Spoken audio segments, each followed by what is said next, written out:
అందరికీ నా ఉదయపూర్వ నమస్కారాలు. ఈరోజు చివరిసారిగా చంద్రబాబు నాయుడు గారిని మరొక ఆఖరి రిక్వెస్ట్గా ఎన్టీఆర్ జయంతిని ప్రభుత్వ పరంగా చేయమని చెప్పి, ఎందుకంటే నేను మీతో 16 సంవత్సరాలుగా ట్రావెల్ చేస్తున్నాను.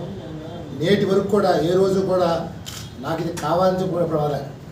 సో ఇది నా కోరిక అనుకుంటారో, నా విజ్ఞప్తి అనుకుంటారో, నా వినుభవం అనుకుంటారో, ఏదైనా సరే రేపు ఎన్టీఆర్ జయంతిని ఈ సంవత్సరం రాష్ట్ర పరంగా చేయాలనేది ఇది 5 కోట్ల మంది ప్రజల ఆకాంక్ష.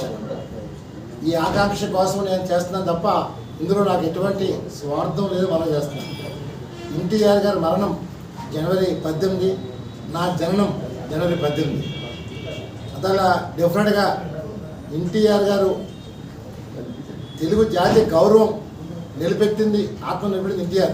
మరి అలాంటి వ్యక్తికి ఏం చేసేమన్నది నేను ఆలోచన చేయడం జరిగింది. డెఫినెట్గా 5 కోట్ల మంది ప్రజల ఆకాంక్ష ఎన్టీఆర్ గారికి భారతరత్న కావాలని డిమాండ్ ఎలాగా ఉంది. దానికంట ఇది ఎందుకు తీసుకొస్తానంటే, తరాలు మారిన డెఫినెట్గా ఎన్టీఆర్ ఎప్పుడు ప్రజల గుండెల్లో ఉంటారు. మరి దానికోసం నేను చేస్తున్నాను తప్ప ఇంకోటి కాదని చెప్పి మనం చేస్తున్నాను. డెఫినెట్గా పవన్ కళ్యాణ్ గారి, పురంధేశ్వరి గారిని అందరినీ నేను విజ్ఞప్తి చేస్తున్నాను. డెఫినెట్గా పవన్ కళ్యాణ్ గారు కూడా, మీరు కూడా అన్నారు ఎన్టీఆర్ ఇస్ గ్రేట్ లెజెండ్ అని. సో పురంధేశ్వరి గారు, మీరు బీజేపీ పార్టీ రాష్ట్ర అధ్యక్షులు, దట్టు ఎన్టీ రామారావు గారు మీ తండ్రి గారు, మాకంటే ఎక్కువ బాధ్యత మీ పైన ఉందని మనం చేస్తున్నాను. ఈరోజు చాలామంది గుండెల్లో ఉంది కానీ ఎవరు మాట్లాడలేకపోతున్నారు, ధైర్యం చేయలేకపోతున్నారు. రామ్, ఎటువంటి భయం నాకు లేదు. ఎందుకంటే ఇది ఒక మంచి కార్యక్రమం. డెఫినెట్గా చంద్రబాబు నాయుడు చేశారు, మహానాడు కడపలో చేస్తున్నారు. First time in the history of Telugu Desam party కడపలో చేయటం అనేది. అందువల్ల డెఫినెట్గా ఇది మీరు ఈరోజు మీరు ఆర్డర్స్ జారీ చేసినట్లయితే డెఫినెట్గా ఈ మహానాడు కల్లుల పండుగగా ఉంటే మనం చేస్తాను.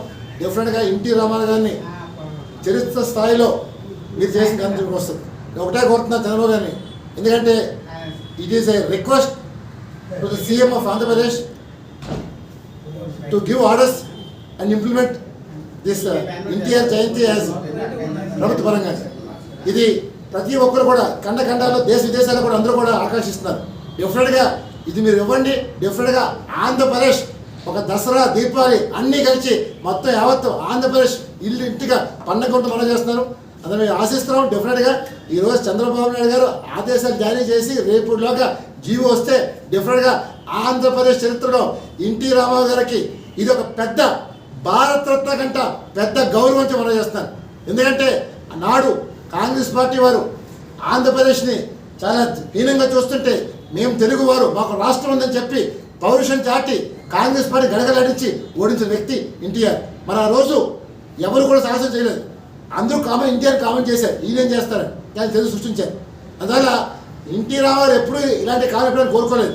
ఇది తెలుగు బిడ్డగా ఇది మనందరం బాధ్యత. తెలుగు జాతి ముద్దు బిడ్డ ఎన్టీఆర్.